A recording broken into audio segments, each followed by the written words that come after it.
যেই বাংলাদেশের বগুড়ার এবং গোপালগঞ্জের এবং প্রত্যেকটা জেলার সমান অধিকার নিশ্চিত হবে।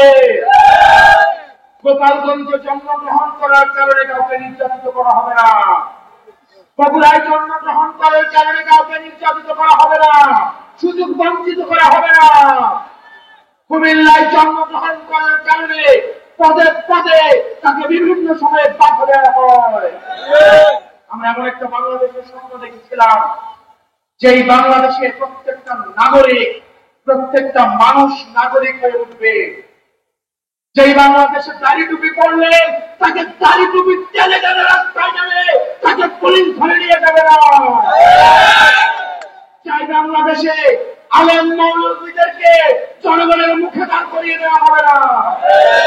আমরা এমন একটা বাংলাদেশের স্বপ্ন দেখেছিলাম, যেই বাংলাদেশে পুলিশ এবং জনতা তাদের কাজ মিলিয়ে পরবর্তী বাংলাদেশটা দুর্নীতি মুক্ত করতে, সন্ত্রাস মুক্ত করতে কাঁধে কাঁধ রেখে কাজ করে যাবে।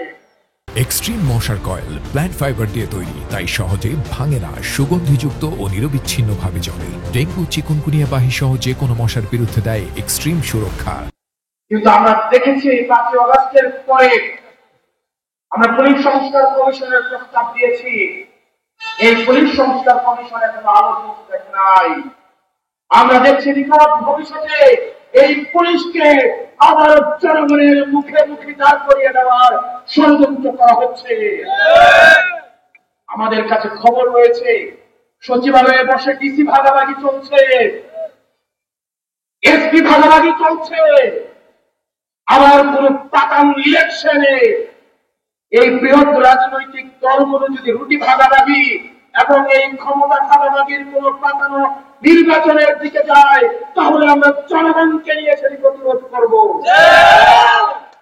আমরা এমন একটি নির্বাচন চাই, যে নির্বাচনে জনগণ যদি এনসিপি কে না চায়, তাহলে এনসিপি বিজয়ী হবে না।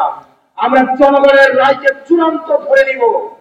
আমরা চাই সেই নির্বাচনে জনগণের রায় চূড়ান্ত হবে। আমরা এমন একটা নির্বাচন চাই, যেই নির্বাচনে ডিসি, এসপি, ইউনো, এসআই তারা হচ্ছে আম্পায়ার, তারা হচ্ছে রেফারি। কিন্তু আমরা বিগত সময় দেখেছি যারা আম্পায়ার এবং রেফারি তারাই খেলোয়াড় হয়ে উঠেছে। আমরা আবার দেখছি এই আম্পায়ার এবং রেফারিদেরকে আবার খেলার মাঠে নামানোর চক্রান্ত করা হচ্ছে। রামসামবাসী, আপনাদের ঐক্যবদ্ধ থাকতে হবে।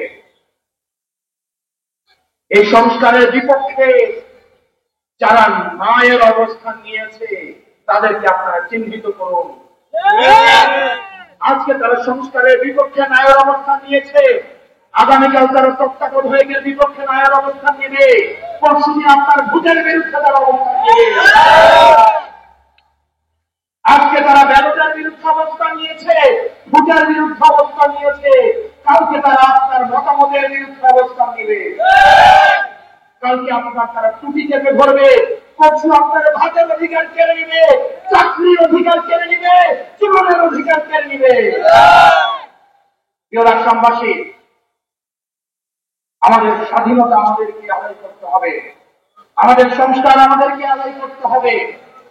এনসিপি সংখ্যাগত ভাবে, জন্মগত ভাবে, সময়গত ভাবে ছোট দল হতে পারে, কিন্তু আমরা সব সময় এতদিন পর্যন্ত আমরা সঠিক অবস্থান নিয়েছি।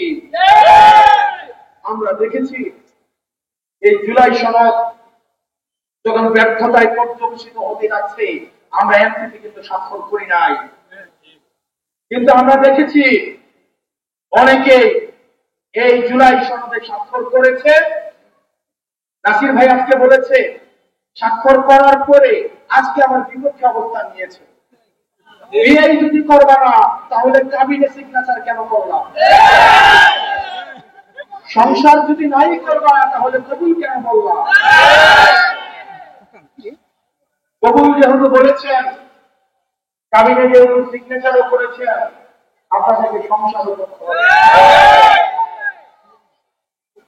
সংসার যদি না করতে চান, রাস্তা খোলা আছে, জনগণের সামনে এসে বলতে হবে আমরা ডিভোর্স দিতে চাই। জনগণের সামনে মুখোশ উন্মোচন করতে হবে। জনগণকে কোথা বানিয়ে সংস্কারের বিপক্ষে অবস্থান নেওয়া যাবে না।